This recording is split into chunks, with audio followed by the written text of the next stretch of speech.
மக்கள் வணக்கம். இன்னைக்கு தமிழ்நாட்டு அரசியல்ல பாத்தீங்கன்னா எல்லாரும் அவங்களுடைய வாக்குறுதியை கொடுத்துருக்காங்க. நாங்க இதை செய்வோம், நாங்க அதை செய்வோம் அப்படிங்கிறது கிட்டத்தட்ட 75 ஆண்டு காலமா இலவசத்தை தான் எல்லாருமே முன்வைக்கிறாங்க. ஜெயலலிதா கலைஞர் பீரியட்ல பாத்தீங்கன்னா அந்த டிவி கொடுத்தாங்க. ஜெயலலிதா அவர்கள் பீரியட்ல பாத்தீங்கன்னா மிக்சி கிரைண்டர் கொடுத்தாங்க. அடுத்து ஸ்டாலின் அவர்கள் பீரியட் பாத்தீங்கன்னா பெண்களுக்கு மாதம் 1000 ரூபாய் இந்த மாதிரியான சில இலவச திட்டங்கள்லாம் அறிவிச்சாங்க. அப்படிங்கும்போது இந்த இலவசத்தை தான் ரொம்ப அதிகமா அரசியல் தலைவர்கள் வாக்குறுதியா கொடுக்குறாங்க. இப்ப இந்த இலவசமே வேணாம் அப்படின்னு சொல்ற ஒருத்தர் யாருன்னு பாத்தீங்கன்னா நாம் தமிழர் கட்சி செந்தமிழன் சீமான் அவர்கள். இந்த இலவசத்தை ஏன் வேணாம் அப்படின்னு சொல்றாங்க அப்படிங்கிறது ஒரு சின்ன விளக்கம் நான் உங்களுக்கு கொடுக்கலான்னு இருக்கேன். இப்போ இந்த இலவசங்கிறது யார் கொடுக்குறா, எந்த பணத்துல இருந்து கொடுக்குறாங்க அப்படிங்கிறது ரொம்ப முக்கியம். இங்க யாரும் அவங்களுடைய சொந்த பணத்தை எடுத்து இலவசத்தை மக்களுக்கு நான் இதை மாசம் 1000 ரூபாய் கொடுக்குறேன், இதை பண்றேன் அதை பண்றேன் அப்படிங்கிறது தன்னோட சொந்த பணத்துல இருந்து யாரும் எடுத்து கொடுக்கறது இல்ல. மக்களோட வரி பணம் அப்படிங்கிற கேள்விகள் உங்க எல்லாருக்கும் இருக்கு. நிறைய பேர் மக்களோட வரி பணம் தானே அப்படின்னு நிறைய ஊடகங்கள்ல பேசுறாங்க. சில பேர் புரியாத சில நபர்களுக்கு இதை நான் விளக்கணும்னு நினைக்கிறேன். இந்த இலவசங்கிறது ஏன் நம்மளுக்கு வேணாம் அப்படின்னா, ஒரு இலவசத்தை நம்ம கையேந்தி வாங்குற நிலையை இங்க உருவாக்கியதே மிகப்பெரிய குற்றம் தான் நான் நினைக்கிறேன். ஏன்னா மக்கள் அவரவர்கள் உழைச்சு சாப்பிட்டா அவங்களுடைய காசு அவங்கள்ட்டே இருக்கும், எல்லாருமே முன்னேறிடுவாங்க, தனக்கு தேவையான அடிப்படை தேவைகளை அவங்களே பூர்த்தி பண்ணிப்பாங்க.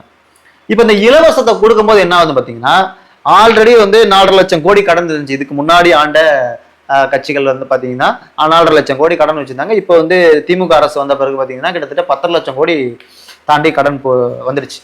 இப்ப இந்த 10 லட்சம் கோடி எப்படி வாங்கினாங்க, யார் இவங்களுக்கு கடன் கொடுக்கறா அப்படி பார்த்தா உலக வங்கியில கடன் வாங்குவாங்க. எப்படின்னா யாரை வச்சு கடன் வாங்குவாங்க. இப்ப நான் இருக்கேன், ஒரு எக்ஸாம்பிளுக்கு சொல்றேன் பாத்தீங்கன்னா, இப்ப நான் இருக்கேன், நான் போய் ஒருத்தட்ட கடன் கேட்கிறேன் அப்படின்னா அவங்க எதன் அடிப்படையில என்கிட்ட கொடுப்பாங்க, எதன் அடிப்படையில் கொடுப்பாங்க அப்படின்னா, நான் ஒரு நிறுவனத்துல வேலை பார்க்கறேன், நான் ஒரு ஐடி நிறுவனத்துல வேலை பார்க்கறேன், எனக்கு மாசம் 1 லட்ச ரூபாய் சம்பளம், எனக்கு ஒரு 2 லட்சம் கடன் கொடுங்க, நான் உங்களுக்கு மாசம் வட்டி கொடுத்துட்றேன், எனக்கு ஒரு வருட கால டைம் கொடுங்க, நான் 2 லட்சத்தை அசலும் முதலுமா நான் கொடுத்துட்றேன் அப்படிங்கிற மாதிரி கடன் கொடுப்பாங்க. இப்ப அந்த கடன் கொடுக்குறவங்க எதை நம்பி கொடுப்பாங்க அப்படின்னா, இந்த நபர் ஐடி நிறுவனத்துல வேலை பார்க்கறாரு, அங்கிருந்து ஒரு இன்கம் எடுத்து நம்மள்ட்ட கடனை கண்டிப்பா கொடுத்துருவாங்க நம்பிக்கையில கொடுப்பாங்க. அப்போ ஒருத்தர் வெளிநாடு போறாரு அப்படின்னா எங்க ஊர்ல பெரும்பாலும் வெளிநாட்டு போறவங்க வட்டிக்கு கடன் வாங்கி தான் போவாங்க. ஏன் கொடுக்குறாங்க அப்படின்னா, இவர் வெளிநாட்டு பையன் வெளிநாட்டுக்கு போறான், அங்க போய் கண்டிப்பா சம்பாதிக்க தான் போறான், கண்டிப்பா நம்ம பணத்தை கொடுத்துருவாங்க நம்பிக்கையில கடன் வாங்குவாங்க. அப்போ ஒரு நபர் கடன் வாங்கும்போது ஒரு சோர்ஸை காட்டி தான் இங்க கடன் வாங்க முடியும். நான் எந்த வேலைக்கும் போகல, எனக்கு சம்பாத்தியமே இல்லை அப்படிங்கிற மாதிரி ஒருத்தர் போய் நம்ம கடன் கேட்டா கண்டிப்பா கொடுக்க மாட்டாங்க. அதே மாதிரிதான் இந்த உலக வங்கியில போயிட்டு கடன் வாங்குறாங்க. நம்ம அரசு கடன் வாங்கும்போது இப்ப எதை காட்டி கடன் வாங்குறாங்கன்னா, எங்களுடைய நாட்டுல இவ்வளவு மக்கள் இருக்காங்க, இவ்வளவு மக்கள் தொகை இருக்கு, இவ்வளவு பேர் உழைச்சிட்டு இருக்காங்க, இது மூலயமா எங்களுக்கு நிறைய வருமானம் வருது, அதை வச்சு நான் உங்களுடைய வட்டியை நாங்க கட்டுவோம் அப்படிங்கிற மாதிரி தான் இந்த மக்களை காட்டி தான் ஒரு உலக வங்கியில எல்லா நாடுகளும் கடன் வாங்கும். அப்படிங்கிற பட்சத்துல இப்ப இந்த கடன் எல்லாம் யார் கொடுக்கணும் பாத்தீங்கன்னா, மக்கள் தான் கொடுக்கணும். நான் எங்கப்பா கொடுக்குறேன், நான் எங்க கடன் கொடுக்குறேன், நான் மட்டும் உழைக்கிறேன், நான் சாப்பிட்றேன், நான் எங்க கடன் கொடுக்குறேன் அப்படின்னா, நீங்க தான் இந்த கடனுக்கு ஒட்டுமொத்த பொறுப்பும் இந்த தமிழக மக்கள் தான். 10 லட்சம் கோடிக்கு ஒட்டுமொத்த பொறுப்பும் மக்களுக்கு உண்டு. ஏன்னு பாத்தீங்கன்னா, மக்களை வச்சுதான் கடன் வாங்கிருக்கு இந்த அரசு.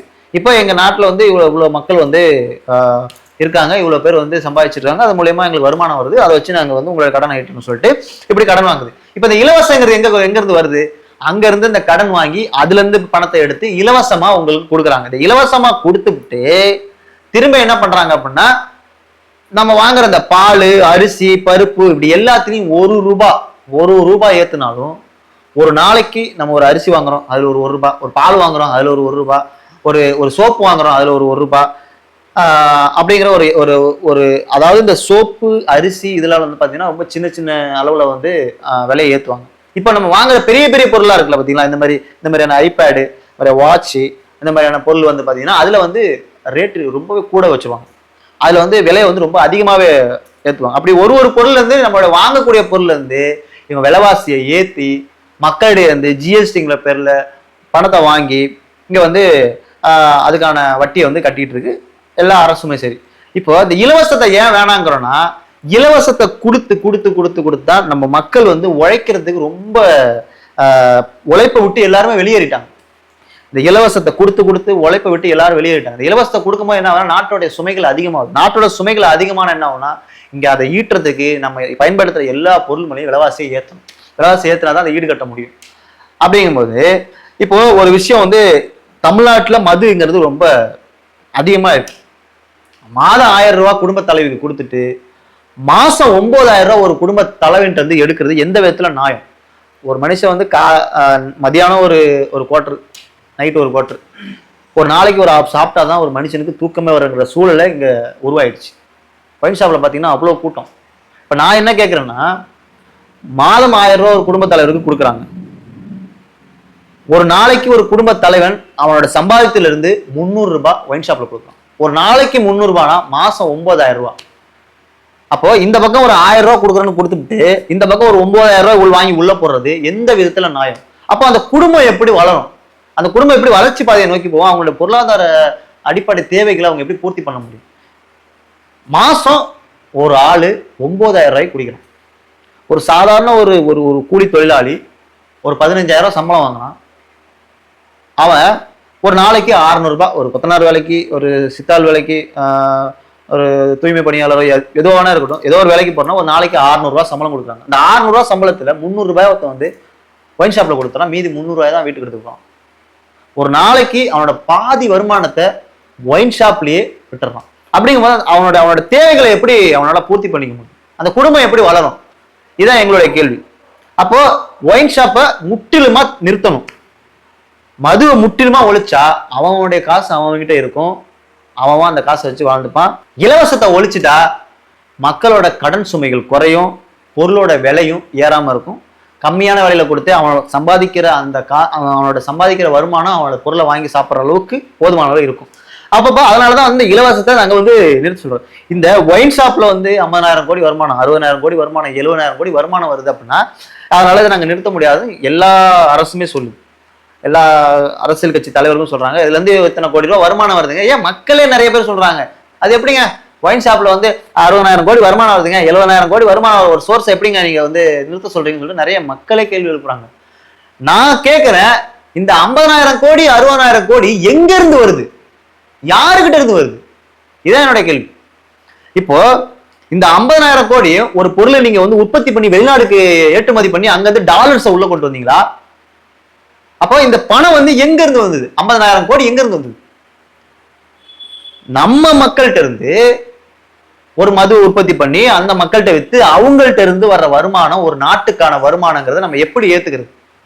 ஒரு நாட்டுக்கான வருமானங்கிறது ஒரு பொருட்களை உற்பத்தி பண்ணி வெளிநாடுகளுக்கு ஏற்றுமதி பண்ணி அங்கிருந்து டாலர்ஸை உள்ள கொண்டு வரும்போது தான் நம்ம நாட்டுக்கான வருமானம்.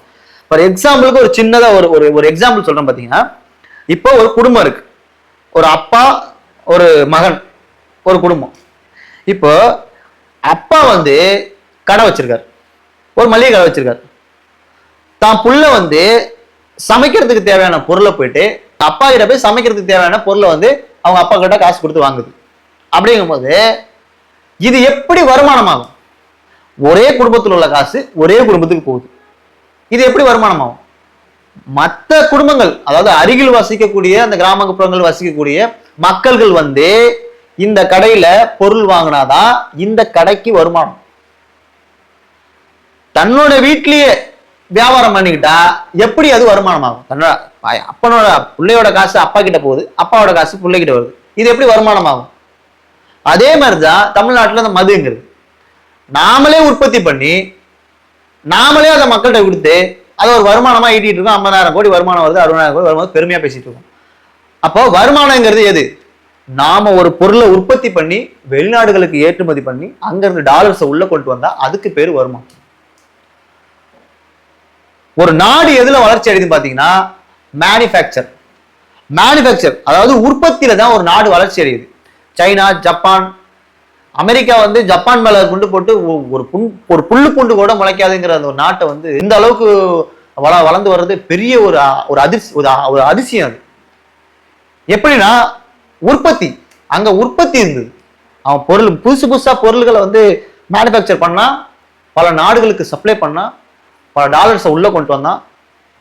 அப்போ அந்த நாடு வளர்ச்சி அடைஞ்சிச்சு. அதே மாதிரி சைனா, நீங்க நம்ம யூஸ் பண்ற எல்லா பொருளுமே இந்தியாவில் யூஸ் பண்ற 90% வந்து எல்லாமே வந்து சைனா, மேட் இன் சைனா. அப்போ வந்து இந்தியாவை ஏன் வந்து மேக்கிங் அப்படின்றாங்கன்னா நம்ம நாட்டில் உற்பத்தி கிடையாது. நம்ம வந்து மேக்கிங். சைனா மாதிரியா, சைனா ஜப்பான் மாதிரியா நாடுகள் பார்த்தா made in China, made in Japan, made in US, அப்படி பல நாடுகள் வந்து மேனுஃபேக்சர் பண்ணுது. அந்த மேனுஃபேக்சர் பண்ணும்போது தான் இப்ப நம்ம ஒரு பொருளை உற்பத்தி பண்ணும்போது அந்த பொருளுக்கு நம்ம வைக்கிறதா விலை. அப்படிதான் பல நாடுகள் வந்து அவங்களுடைய பொருளாதாரத்தை வளர்த்துட்டு இருக்கு. இப்ப அந்த அவங்க நாடு வந்து உச்சத்தை அடைஞ்சிட்டு இருக்கு. இப்ப நம்ம நாட்டுல பாத்தீங்கன்னா உற்பத்திங்கிறது ஒண்ணுமே கிடையாது. அப்போ ஒரு நாடு வளர்ச்சி அடைகிறது ரொம்ப முக்கியமான ஒரு தூணா இருக்கிறது உற்பத்தி. நம்ம வந்து இப்ப ஏன் இந்த வாட்சி எக்ஸாம்பிள், இந்த வாட்சி இப்படி இருக்கு, இந்த வாட்சி ஏன் வந்து ஒரு டிஃப்ரெண்டா இருக்கக்கூடாது? ஃபர்ஸ்ட் நம்ம பார்த்த கடிகாரங்கள்லாம் பார்த்தீங்கன்னா ரொம்ப சிம்பிளா இருக்கும். அதை ஒருத்தர் டிசைன் பண்ணா பாரு, இந்த வாட்ச் இப்படி போட்டா நல்ல லுக்கா இருக்கும், அப்படி டிசைன் பண்ணா பாரு, அது வளர்ச்சி. அதை உற்பத்தி பண்ணா பாரு, அது வளர்ச்சி. இப்போ இந்த ஐபேட் ஃபர்ஸ்ட் நம்ம வந்து ஒரு mobile phone first button phone தான் யூஸ் பண்ணிருப்போம். இந்த பட்டன் போன்ல இருந்து அந்த டச் மொபைல், அதை ஒருத்தன் யோசிச்சு உற்பத்தி பண்ணா பாரு, அதுதான் வளர்ச்சி. இந்த டச் போன்ல இருந்து இவ்வளவு சின்னதா இருந்த போன் ஃபர்ஸ்ட் வந்து ஓப்பன் பண்ற மெத்தட் வந்துச்சு, அதுக்கப்புறம் ஃபுல் டிஸ்பிளே வந்துச்சு. இவ்வளவு சின்னதா இருக்கிறது இவ்வளவு பெரிய டேபா ஒருத்தன் உருவாக்கினா பாரு, அது வளர்ச்சி. அப்போ ஒரு நாட்டோட வளர்ச்சி அந்த நாட்டுல உற்பத்தி பண்ணக்கூடிய பொருள்ல தான் இருக்கு. அப்ப நம்ம நாடு வளர்ச்சி அடைனா ரொம்ப முக்கியமான காரணம் உற்பத்தி. உற்பத்தியை அதிகப்படுத்தி மக்களுக்கு வேலை வாய்ப்புகளை கொடுத்து பல பொருட்களை வந்து வெளிநாடுகளுக்கு எக்ஸ்போர்ட் பண்ணி டாலர்ஸை உள்ள கொண்டு வரும்போது நமக்கு வந்து இவ்வளவு பெரிய நாட்டுக்கு வரி செலுத்தக்கூடிய தேவையும் இல்லை, நாட்டுக்கும் வருமானம் வந்துடும், மக்களுக்கும் வருமானம் வந்துடும். எப்படி அப்படி பார்த்தீங்கன்னா ஒவ்வொரு மாவட்டங்களும் ஒவ்வொரு தொகுதிகளுக்கும் ஒவ்வொரு கிராமப்புறங்களுக்கும் ஒவ்வொரு இண்டஸ்ட்ரியில போடுவோம். எப்படி ஃபோன் மேனுஃபேக்சர், காரு, ஹுண்டாய் கார்லாம் வந்து எங்கேயோ உள்ள கம்பெனிலாம் வந்து நம்ம நாட்டில் வந்து தயாரிச்சுட்டு இருக்கிறான். இன்னைக்கு தமிழ்நாட்டில் பிறக்கும் உலகம் எங்கும் பறக்கும் அப்படிங்கிற மாதிரி வசனமெல்லாம் எழுதி பயங்கரமா நம்ம நாட்டிலே ஓடிக்கிட்டு இருக்கு இந்த ஹுண்டாய் நிறுவனங்கள்லாம் பார்த்தீங்கன்னா. அப்போ நம்ம என்ன பண்ணுவோம், ஒரு எக்ஸாம்பிள் டிஎன் கார், இந்த ஹுண்டாய் காருங்கிற மாதிரி TN car, Audi Benz, BMW, இந்த மாதிரியான பிராண்ட்லாம் நிறைய இருக்குதா. அதே மாதிரி டிஎன் பிராண்ட்ல பல பொருட்களை நம்ம உற்பத்தி பண்ணலாம். அதை தரமான முறையில் உற்பத்தி பண்ணி நம்ம ஒரு நல்ல ஒரு விலையில மக்கள்கிட்ட கொடுக்கும்போது நம்ம யூஸ் பண்ற பொருள், நம்ம தயாரிக்கக்கூடிய பொருளை, நம்ம நாட்டில் தயாரிக்கிற பொருளை நம்ம வாங்கும்போது அதனோட விலை கம்மியாகவும் நம்மளுக்கு கிடைச்சிடும், எல்லா பொருளும் நம்ம கிட்ட கம்மியான விலையில வந்து சேர்ந்துடும். நம்ம வெளிநாடுகள்ல இருந்து ஒரு பொருளை வாங்கும் போது தான் அதுக்கு அங்கிருந்து வர டிரான்ஸ்போர்ட் வசதி, ஜிஎஸ்டி, அதுன்னு எல்லாமே இன்க்ளூட் ஆகி மொத்தமா மக்கள் தலையில விடுது. அப்ப என்ன ஆகுது அப்படின்னா, ஒரு உற்பத்தி இல்லாத நாடு வளர்றது ரொம்ப கஷ்டம். இந்த இலவசத்தை ஏன் நம்ம தடுக்கணும் அப்படின்னா, இந்த இலவசத்தை நம்ம வாங்க அதனோட கடன் சுமைகள் நம்ம தலையில தான் ஏறிக்கிட்டு இருக்கு. அதனால முடிஞ்ச அளவுக்கு இந்த இலவசங்களை தவிர்க்கிறது நம்ம தமிழ்நாட்டு மக்களுக்கும் சரி, இந்திய மக்களுக்கும் சரி ரொம்ப ரொம்ப நல்லது. அதனாலதான் ஒரு புறம் இலவசமே வேணாம் என்று போராடி கொண்டிருக்க ஒரு பக்கம் இலவசத்தை எதிர்த்து போராடி கொண்டிருக்கக்கூடிய ஒரு புறம் அவங்க போராடிக்கிட்டே இருக்காங்க. அதனாலதான் இன்னைக்கும் சொல்றோம், இலவசம் வேண்டாம் என்று. இந்த இலவசத்தோட இம்பாக்ட் எந்த அளவுக்கு வீரியமாக போகுதுன்னா, வருங்காலத்துல வந்து நம்ம ஒரு கிலோ அரிசி வாங்கி கூட சாப்பிட முடியாத சூழலுக்கு நம்ம நாடு போயிட்டு இருக்கு. ஏன்னா இன்னைக்கே விலைவாசி எங்கேயே ஏறிடுச்சு. இன்னும் இருக்க இந்த விலைவாசி ஏற்றங்கள் எங்க போய் முடிய போகுது இல்லை. அடிப்படை தேவைகளை பூர்த்தி பண்ண முடியாத லெவல்ல தான் அந்த மக்கள் வந்து பொருளாதார நெருக்கடியை வந்து சந்திக்க போறாங்க. ஏன்னா அந்த அளவுக்கு நாடு ரொம்ப இக்கட்டான சூழல் தான் போயிட்டு இருக்கு. ஸோ முடிஞ்ச அளவுக்கு இலவசத்தை தவிர்ப்போம். நன்றி.